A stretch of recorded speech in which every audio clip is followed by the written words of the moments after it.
Welcome to the Eris Report. This edition, Eris Through the Houses. My name is Daniel Fiverson. Today, I want to begin an exploration of the dynamics of Eris and how it works in our charts. Since Eris has been in Aries since 1927, we all have Eris in Aries, unless you were born before that date. In this presentation, I want to answer some basic questions about Eris as well.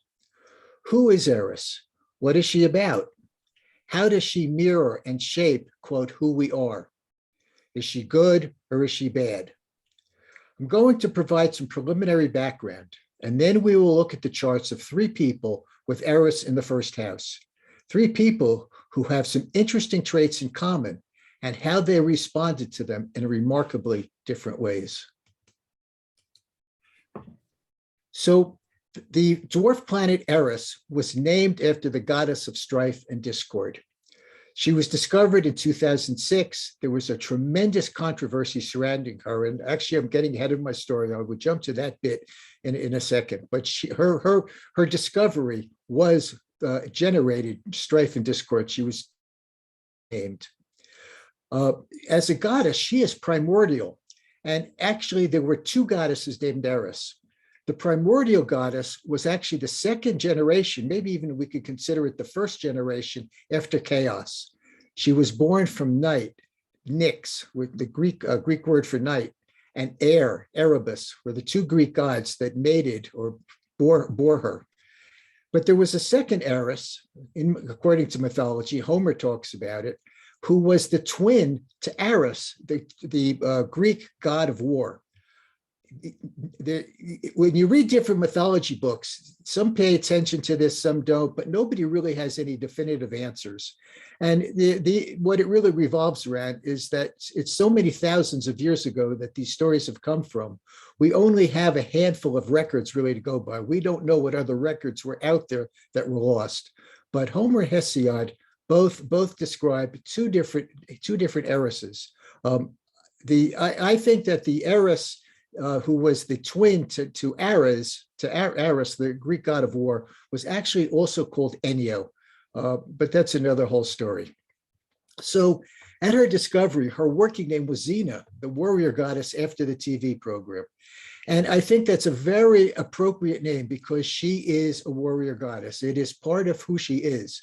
It's not all that she is, but it was a very good appellation, if you would, to get her started. To bring her into the world. It was changed. It was just her working name. Along the line, Mike Brown and the Palo Alto astronomy team decided that she really should have a name that was in keeping with all the other celestial bodies that are Greco-Roman nomenclature.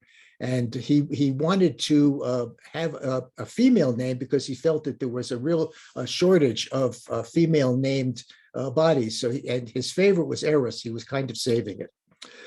So as I alluded to, her discovery upset the worlds both of astronomy and astrology, because when she was discovered, first of all, she wasn't even identified the first time she was seen. She was captured on film, and then 2 years later, when they sighted Sedna for the first time, they saw Eris again, and they realized that Eris had moved. The first time they thought she was a fixed star, and with the discovery of these planets in the early 2000s. They realized that there are going to be more of these that are going to be discovered. So they decided that they had to create some classifications to understand exactly what these new bodies were about. Historically, there were only two previous definitions of a planet. For centuries, the concept of the wanderers, because the early civilizations, the early cultures saw the planets as thought they were wandering stars. So they called them the wanderers. And it was Galileo who actually gave it the first definitive scientific definition by saying that a planet has to have geophysical activity.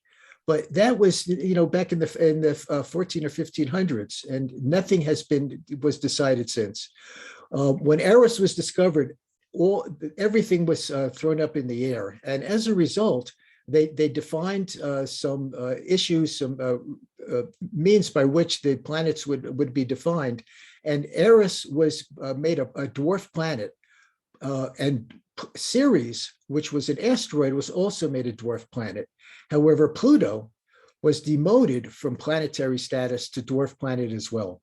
And this is an issue, especially for us evolutionary astrologers who hold Pluto in such great import. Created a lot of discomfort, discord, and strife in both the astrology and astronomy community. Her most famous story is about the Trojan War. I'm going to state it up front clearly. Probably have heard me say this before. I'm not going to spend a lot of time on it, but Eris did not start the Trojan War. She threw the apple. There's no question. She started the contest between the three goddesses, but she was not responsible. I have written a considerable number of words about how it was actually Helen who just left her husband for, she was married to the king of Sparta and off she went, not even thinking about it. But what the point that is most people don't realize is that at the end of the Trojan War, a member of the royal family who was also a very prominent figure in mythology, Aeneas, who was the son of Anchises and who came from the Anchises and Aphrodite, a famous relationship, also mythological, sailed to Italy. He left Troy. Troy was in ruins, and he sailed to Italy. And he married into the royal lineage in Italy, and it was his forebears who were Romulus and Remus and founded the Roman Empire. So if we look at it from that perspective, Eris was responsible for a culture that lasted for 1,000 years, and it still is around today through the Roman Catholic Church, through its liturgy and practices. So as in terms of her nature, she's an activist. Okay. Now, activists are not necessarily compromising, easygoing individuals. They have a burning something within inside of them that must be expressed. She was about sacred rage, and she will fight for justice. She is one of the goddesses of justice, and I'm going to talk briefly about another goddess of justice in this talk as well, Astraea, who is about justice according to natural law, the law of nature. Eris was about nature, was about justice just in terms of human relationships and what goes on and how people treat people. She was the voice for those that cannot speak for themselves. And she exposes within each of us, in our charts and in others, these shadows that are hidden within us. There's no negotiation with her. And she comes when there is a need, not necessarily when we are ready. I want to take a couple minutes and talk a little bit about the houses, because this whole series is going to cover all 12 houses. And today we're going to look at the first house and Eris's placement there. But I just want to give a short overview of what this is about. I work with the natural zodiac that is a 12-letter multidimensional alphabet. In other words, the sign, the house, and the planet are all the same archetype. The difference is that the way that they are expressed. If you would, the planet is the actor, the sign is the costume that the actor is wearing, and the house is the stage upon which the play is taking place. The Hellenists, the traditional astrologers, many of them use different meanings for the houses. I would refer you to Deborah Holding's book, The Houses, to get another perspective on this. But I work with the 12-letter alphabet because I see that the cycle of houses from Aries through Pisces is a cycle of unfolding. It is the evolution of consciousness itself. And all of the archetypes are expressed as both light and shadow. And what's important to realize is that two babies born next to each other in the crib or the incubators in the hospital, born minutes apart, they have almost identical charts but have totally different life paths. And that's because they probably have a different evolutionary state. There are 3 evolutionary states which Jeffrey Green has described. Again, it's mostly out of scope for this talk, but they were consensus, individuated, and spiritualized. And it's not a judgment. We all go through this evolutionary process. We all have different needs and different desires as we come up from the animal kingdom to find security.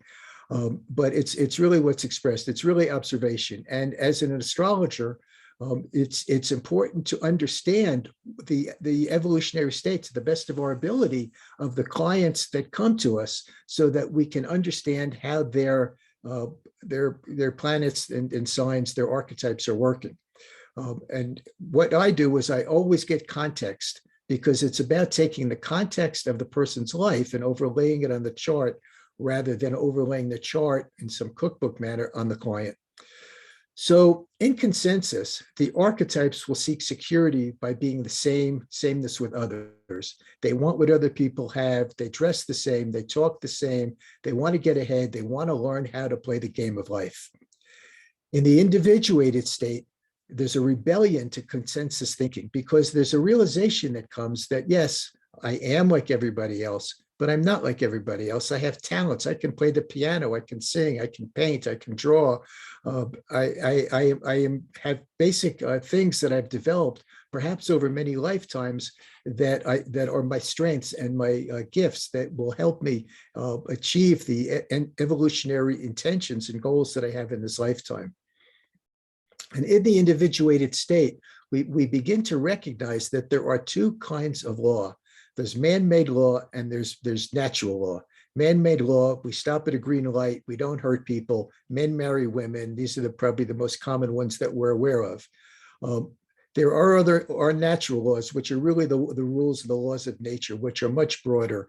And the best examples that we have had through history would probably be the Upanishads, the Ten Commandments, the Hermetic Principles, I think are some of the best examples I can think of. In the spiritualized state, we begin to live according to those natural laws. As we adopt the natural laws in the individuated state and live according to them, we start to spiritualize.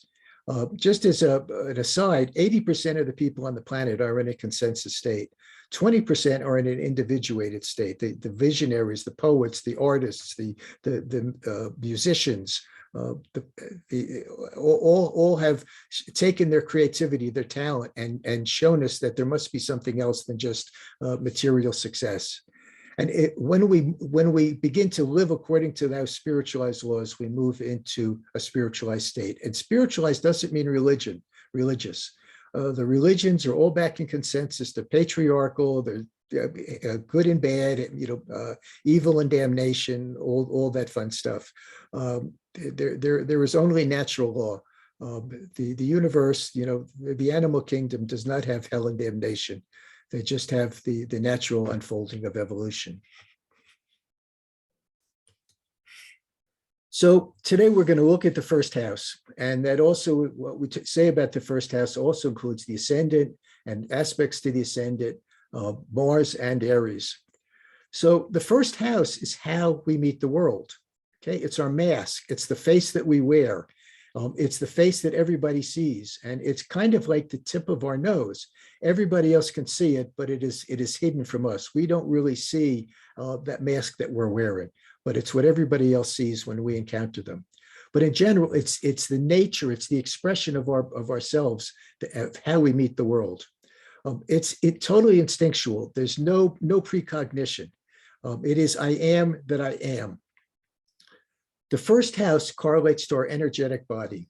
We are energy. We're not our bodies. We're not physical. We're not the blood in our bloodstream. We're not our muscles or our bones.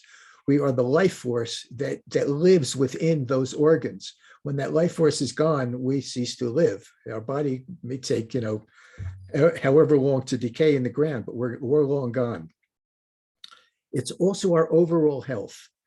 It determines the state of our health and our ability to heal. And it is our physical appearance. As I said, it's what we look like to a great degree. The soul's core evolutionary instinctual desires, which are expressed through that first house and through our ascendant, correlate to the house that Aries rules, the house and sign that Mars is in, and the sign on the cusp of the first house. Excuse me 1 second.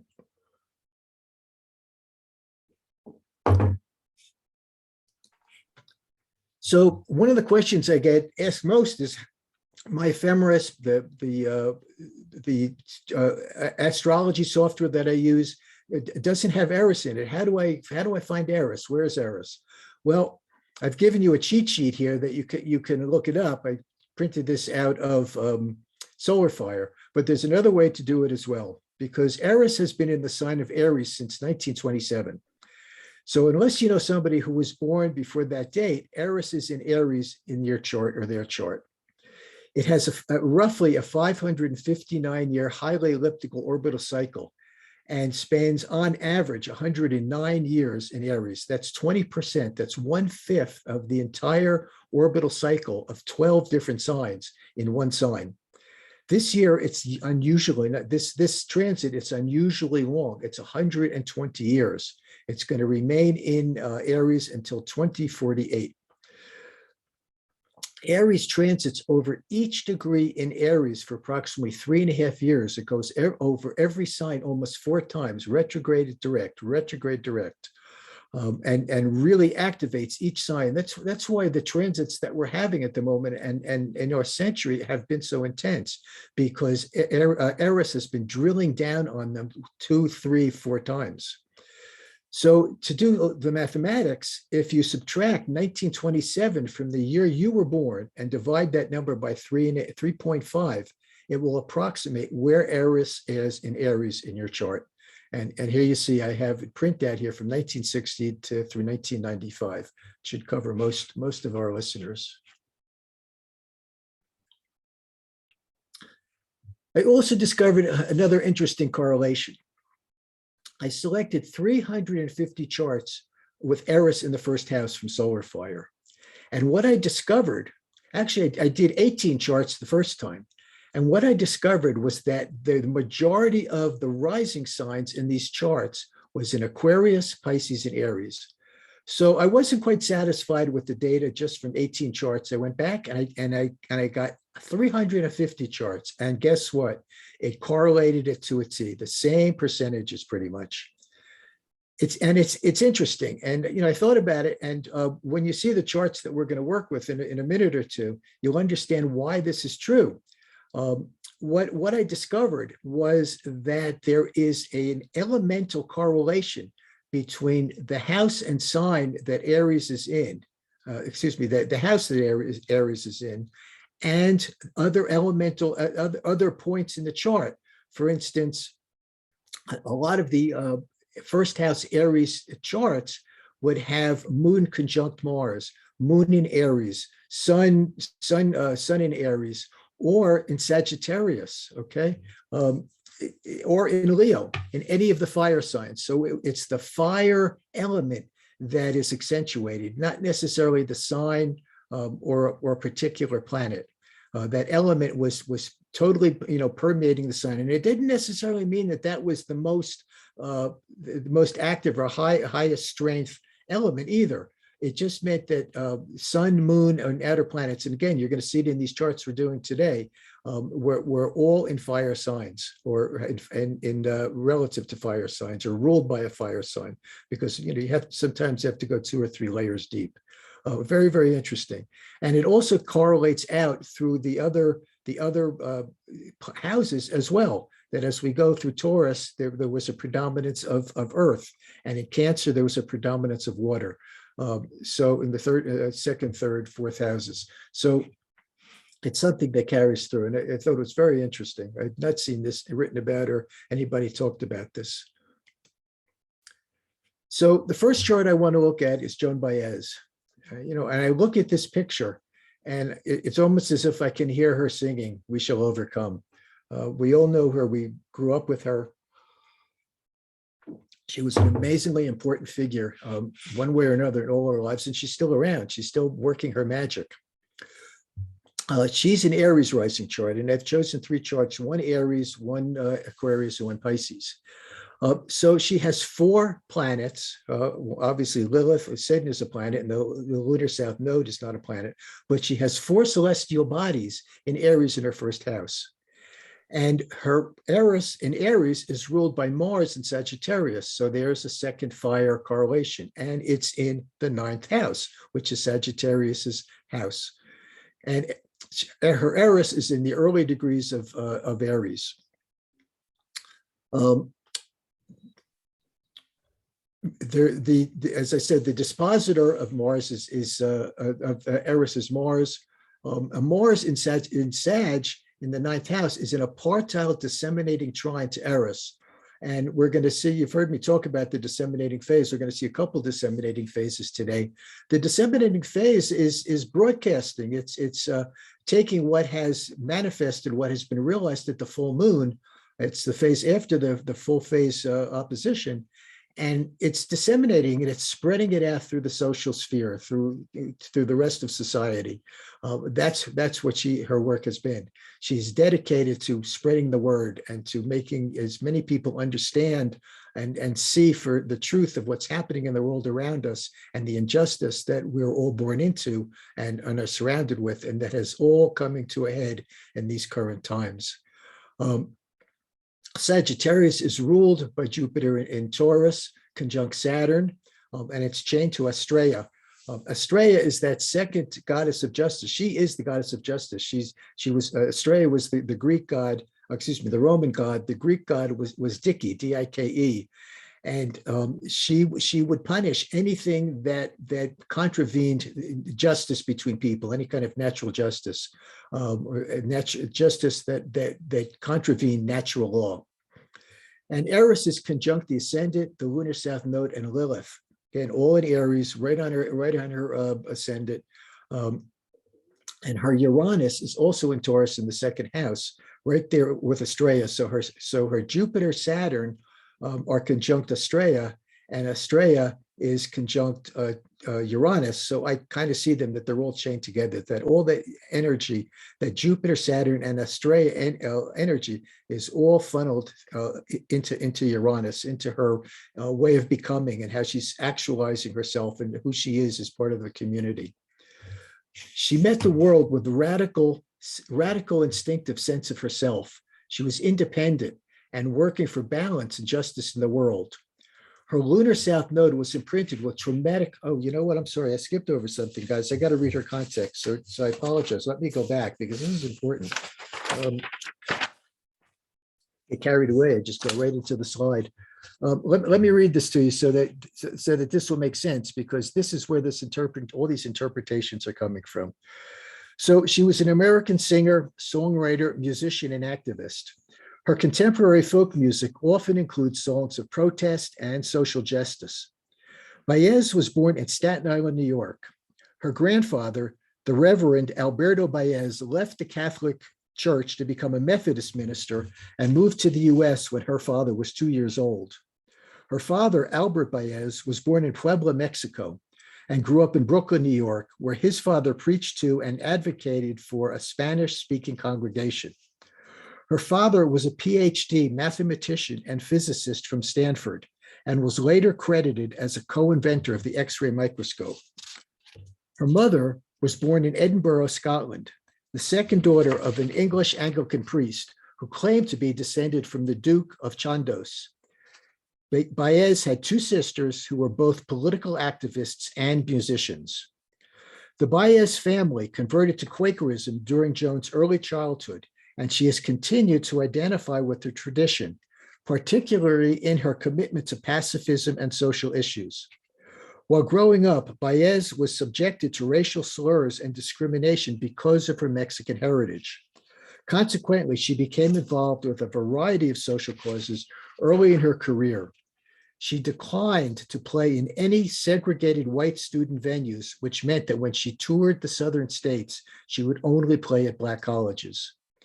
Owing to her father's work with UNESCO, their family moved many times, living in towns across the US and in England, France, Switzerland, Spain, Canada, and the Middle East. Joan Baez became involved with a variety of social causes early in her career, including civil rights and nonviolence. And social justice, she stated in the PBS series American Masters, is the true core of my life, looming larger than music. So you can see the things that I've alluded to here, and I'll start at the top here again with the interpretation of this Eris passage.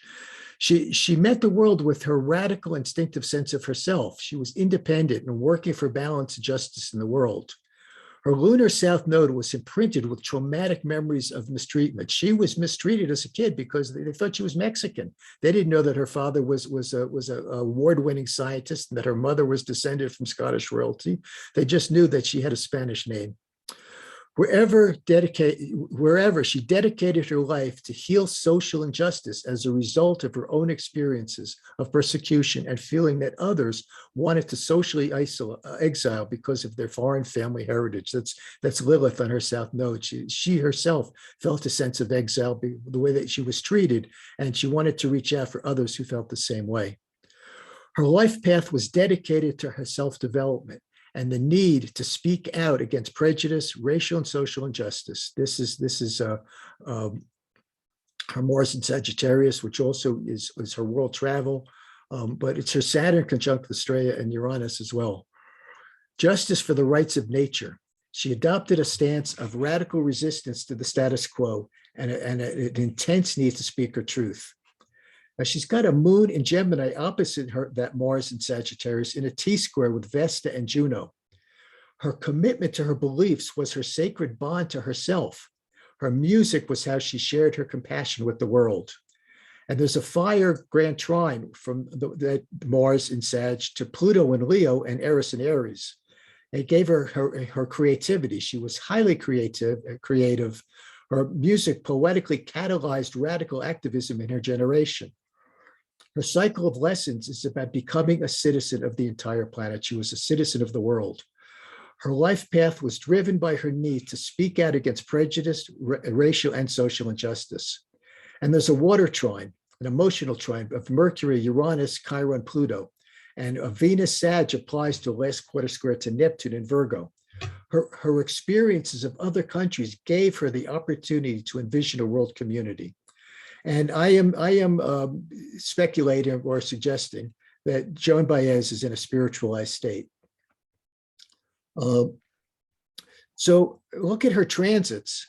In 1957, Uranus trined Eris, and Uranus was conjunct Pluto.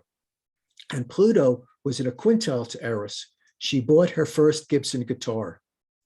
In 1958, Neptune and Pluto were in a yod to Eris, and she did her first concert. Her career began.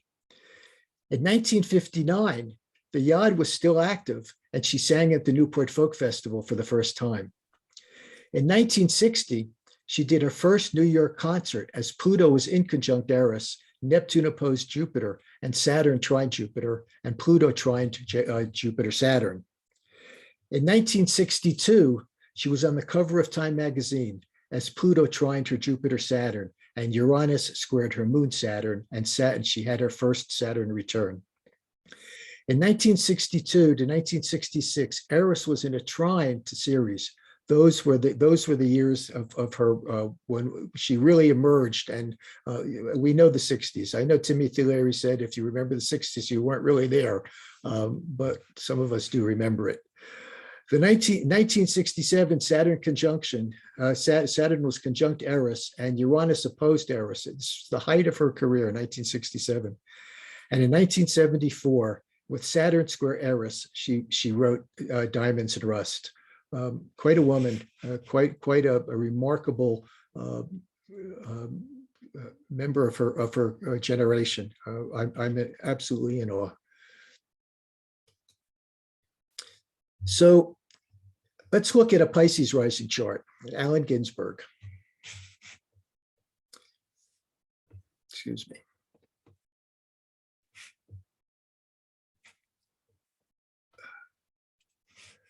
So in Allen Ginsberg's chart, Eris is conjunct Uranus and Pisces, relative to Neptune and Leo, is the ruler of Pisces. And he's a moon Mars 12th house on his ascendant in Pisces, and Pluto in Cancer. So there's all the water element that's embedded in this chart. Eris is at 1 degree, Aries conjunct Uranus, and Ginsberg met the world as a poet. You know, the early degrees of any sign are quite intense. It's the full saturation of the archetype in that planet, in those early degrees, and it's beginning to really to meet that work head on. It's full immersion into an Aries lifetime, but it's all channeled through Pisces. He met the world as a poet, his ascendant on Pisces, a visionary, a radical scientist, and I skipped his context again. I'm bad today, guys. I'm sorry. I'm not paying attention. His context here. So Allen Ginsberg was an American poet and writer. As a student at Columbia University in the 1940s, he began friendships with William S. Burroughs and Jack Kerouac, forming the core of the Beat Generation. He vigorously opposed militarism, economic materialism, and sexual repression. He embodied various aspects of this counterculture with his views on drugs, sex, multiculturalism, hostility to bureaucracy, and openness to Eastern religions. Ginsberg is best known for his poem Howl, where he denounced what he saw as the destructive forces of capitalism and conformity, consensus in the United States. He was vehemently against the Vietnam War, a vocal advocate for gay rights, and the demystification of drugs. Throughout the 1960s, he took an active role in the demystification of LSD, and with Timothy Leary worked to promote its common use. He remained for many decades an advocate of marijuana legalization, which is finally coming about all these years later, and at the same time warned his audiences against the hazards of tobacco. Back in those days, the black kids were going to jail. Now all the white men are getting rich on it. Ginsberg was a Buddhist who extensively studied Eastern religious disciplines. He lived modestly, buying his clothing in secondhand stores and residing in New York City's East Village apartments, which was not the same cool or hip as it is today. Ginsberg referred to his parents in a 1985 interview as old-fashioned delicatessen philosophers. I love that. His mother was affected by a psychological illness that never was correctly diagnosed. She was also an active member of the Communist Party and took Ginsberg and his brother Eugene to party meetings. In Ginsberg's first year at Columbia, he met Jack Kerouac, William S. Burroughs, and Neal Cassady.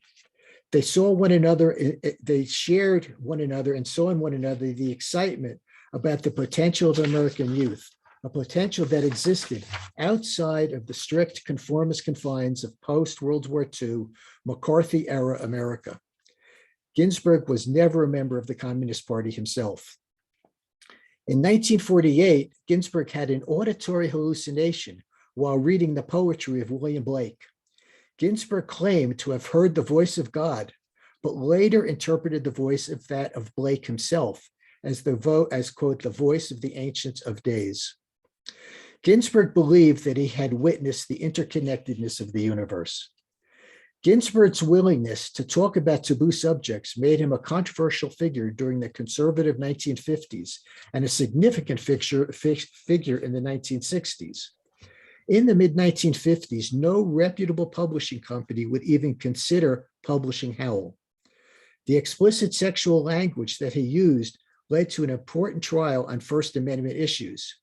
Ginsberg's publisher was brought up on charges for publishing pornography, and the outcome led to a judge going on record dismissing the charges because the poem carried, quote, redeeming social importance.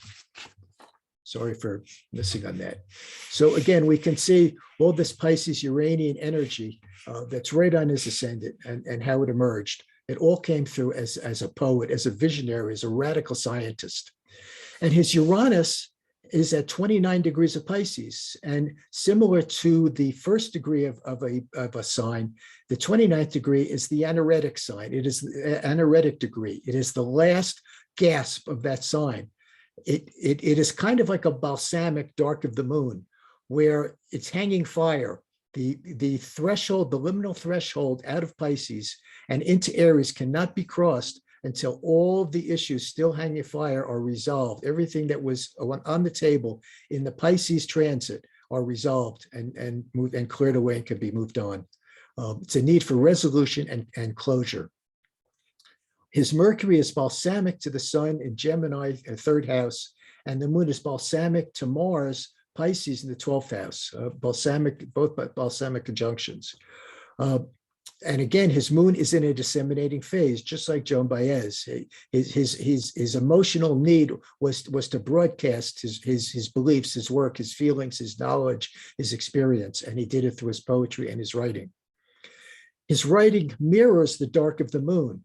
It's instinctual and dedicated commitment of the need to express his vibrant inner world. He clearly had a totally lit up inner world.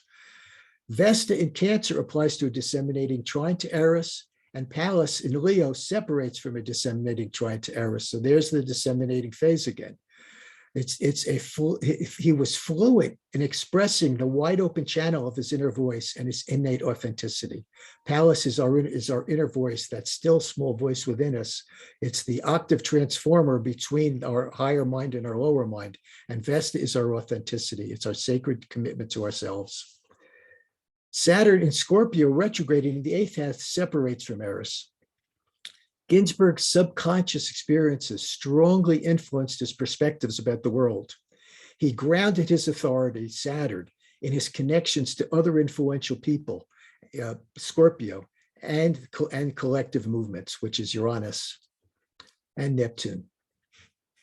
His Venus is in a partile new phase conjunction to Chiron at 0 degrees of Taurus, and his lunar north node in Pluto, Vesta in the 4th house, Astraea are conjunct. Pluto's conjunct his north node, and Astraea is conjunct his lunar south node, in that opposition to Pluto. He was powerfully driven to speak out against what he perceived as racial, legal, political, and social injustice. He has a Ceres Neptune conjunction in the 6th house, and it's the ruler of his chart. It's the Ceres Neptune combination is the dispositor, is the ruler of Neptune. His mother, her health condition, and her political beliefs were a strong influence on his self-development. His poetry and literature nourished and fortified deep human, emotional, and spiritual needs. And it's interesting, there are these quintiles here to the lunar south node, to Sun and Neptune. A quintile is a highly individuated creativity spark, some nuance of creativity that is quite individuated, quite individual and unique. He creatively built upon his modest middle-class upbringing. He was born to very, very, modest circumstances, and he built upon it. But he never negated it. He always was part of it. He was level. He was horizontal with the world. He never got vertical with the world, in spite of all of his fame and all of the attention that he got. He was part of the people. He melded into the society. He melded into the zeitgeist. He was the zeitgeist. He was the groupthink, if you would, of an entire generation. So his transits. In 1940, he met Burroughs and Kerouac. His Neptune opposed Eris. From 1955, 1956, Saturn and Uranus trined Eris, and that was the obscenity trial over Howell. In the 1960s, all through the 1960s, Saturn was conjunct Eris and Uranus opposed Eris. And clearly, that affected the 60s again. We talked about the 60s. There was definitely his activity through those years. He went all over the world giving free readings for people. He never charged anything. He would all the expenses he took on himself just to go out in front of people and to read his work to them so that they could hear it. In 1974, he won the National Book Award for Poetry, and he was inducted into the American Academy of Arts and Letters. And as Saturn trined Eris, and as at the same time he received the Pulitzer Prize. Again, quite an individual.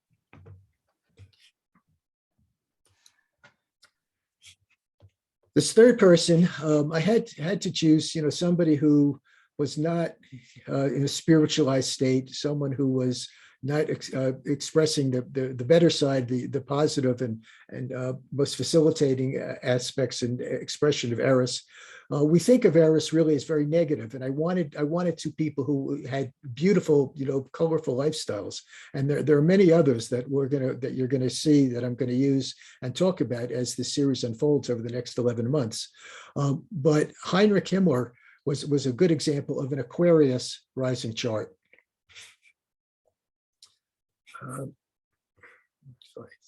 So this chart is angular fire. There's a lot of fire in this chart. And his moon is conjunct Eris. His moon is in Aries conjunct Eris. His Mars is in Leo. That's the ruler of his moon. And the lunar north node, Saturn, Jupiter, Uranus, and Chiron are all in Sagittarius. Uranus is an interesting archetype because Uranus is the genius. Uranus has this objectivity and high intelligence, and can be the genius, but Uranus can also feel that they're better than everybody else, that they're not really part of that community, that somehow they are, they stand out in that community, and that they are better than you or me. He felt that he was better than others, even though he was weaker. Oops, I skipped his context again. All right, take me out in the alley and shoot me. Heinrich Himmler was a Reichsführer of the SS and a leading member of the Nazi Party of Germany. He was one of the most powerful men in Nazi Germany and the principal architect of the Holocaust. Himmler was interested in varieties of occultism and cultural ethnic cleansing ideas. He employed elements of those beliefs to develop the racial policy of Nazi Germany and incorporated esoteric symbolism and rituals into the SS. He built the extermination camps. As overseer of the Nazi genocidal programs, Himmler directed the killing of some 6 million Jews and 200,000 to maybe 500,000 Romani people and other victims. The total number of civilians killed by the regime is estimated at 11 to 14 million people. Most of them were Polish and Soviet citizens.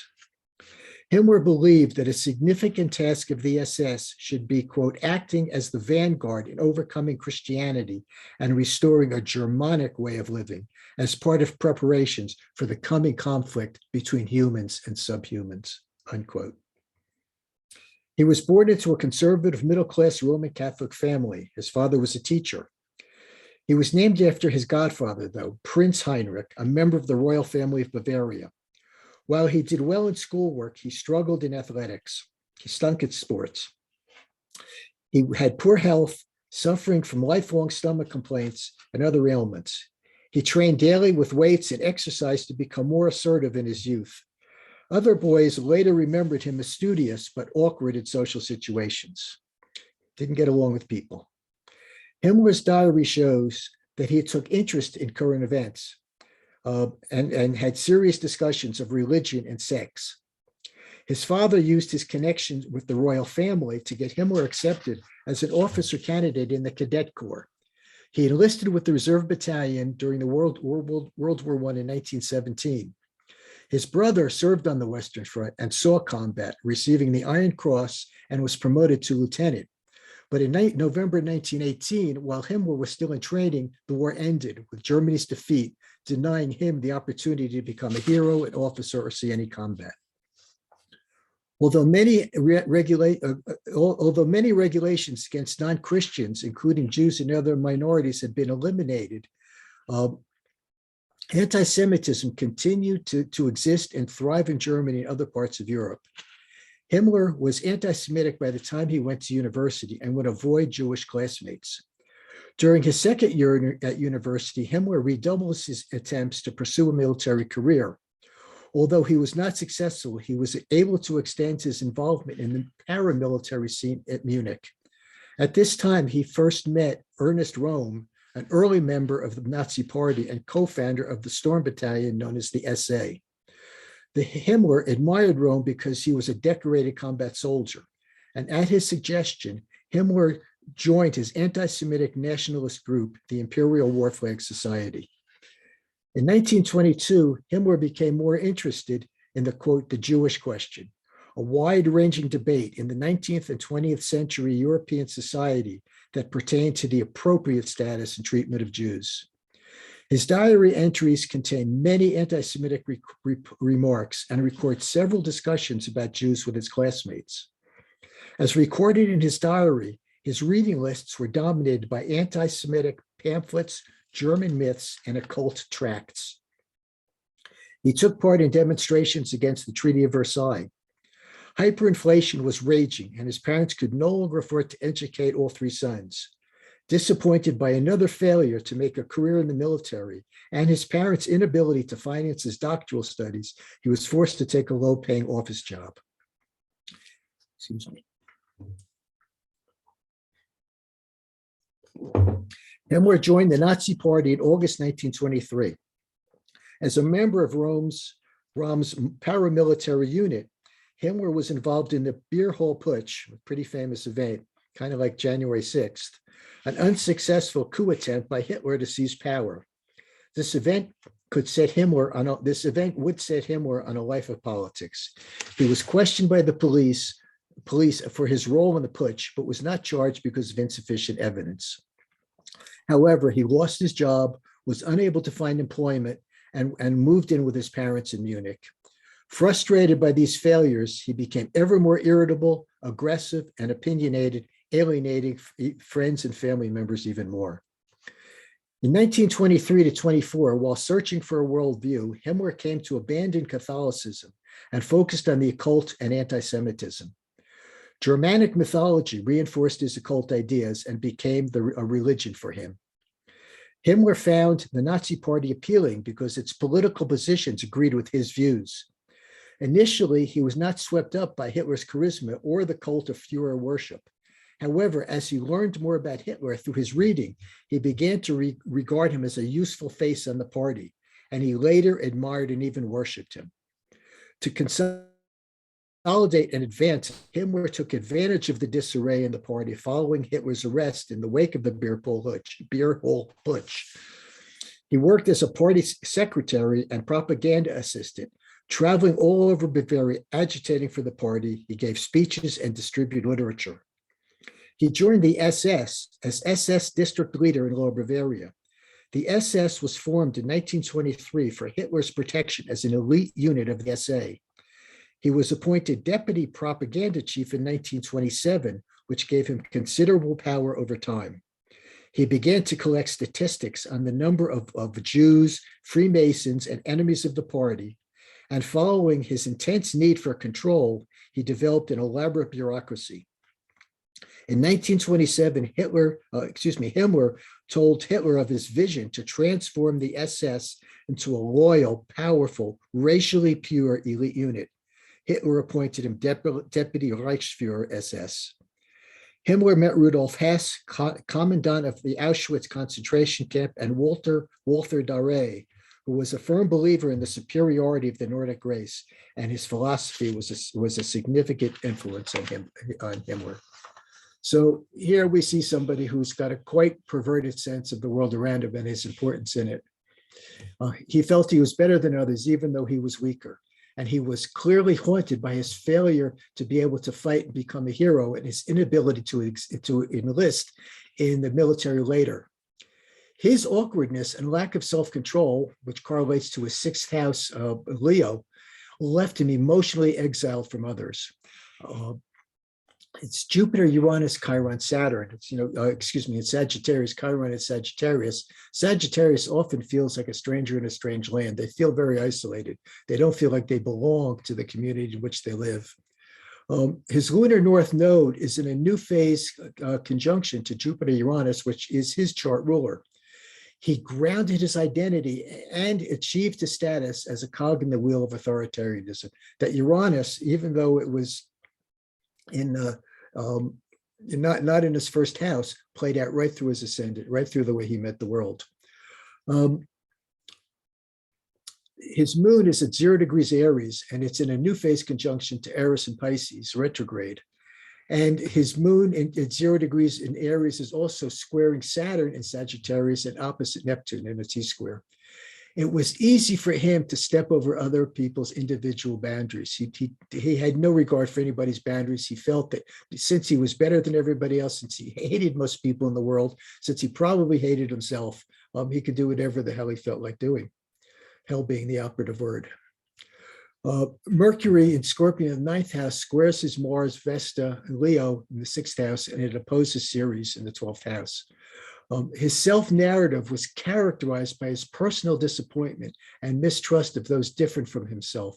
And he latched onto the current passions in the zeitgeist of his country to feel connected. That was his strength, by connecting with all that those miserable Plutonian movements.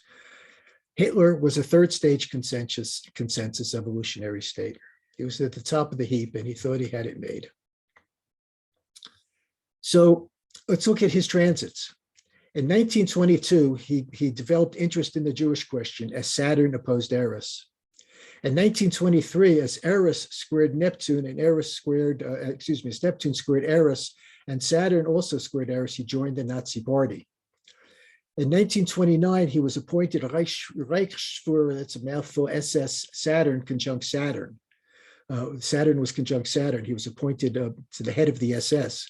And in 1933, with Pluto trining Eris, he set up the first concentration camp.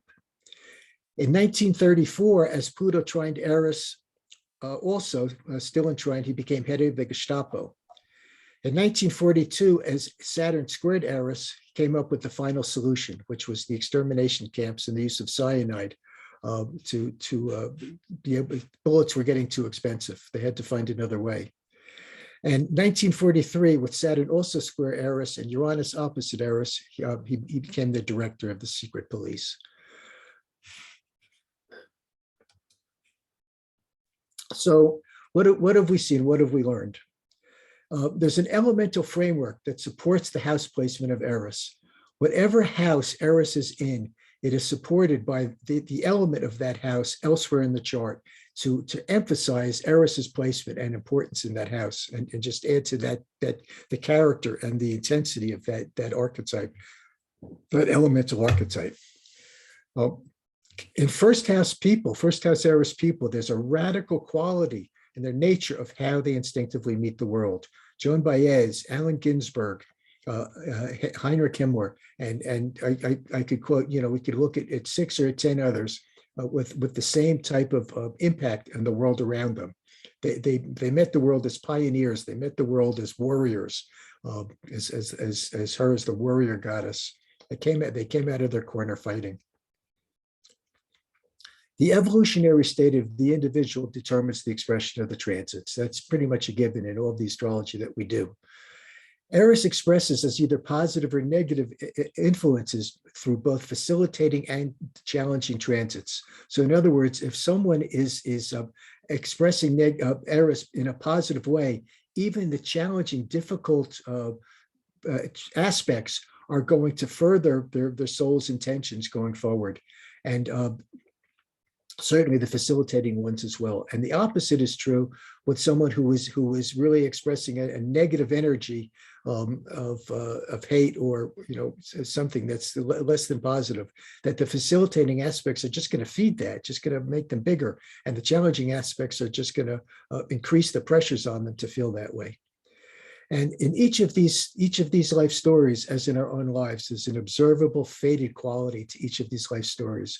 We all have this going on in our lives. Our lives are fate, destiny, or necessity.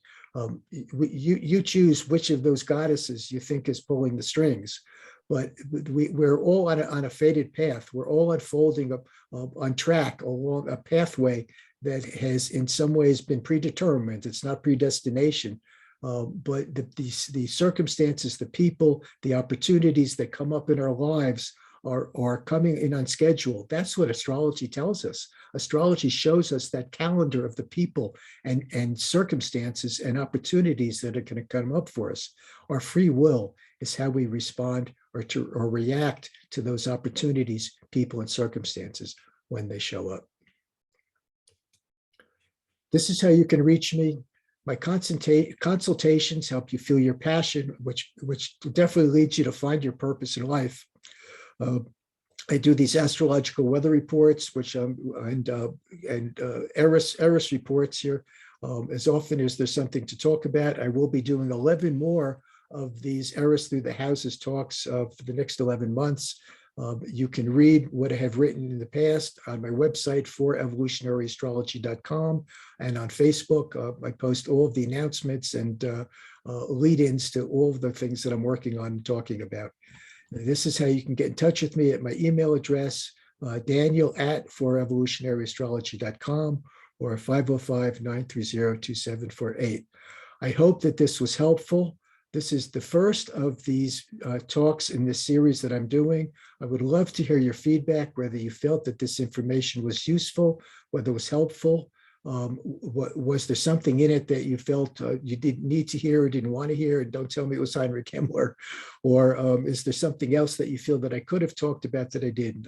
My ears are open. I'm anxious to get any feedback that you would like to send to me, so that I can make this series more helpful and more worthwhile for everybody. So namaste. Thank you so much for coming. Thank you, Daniel. That was awesome. Thank you.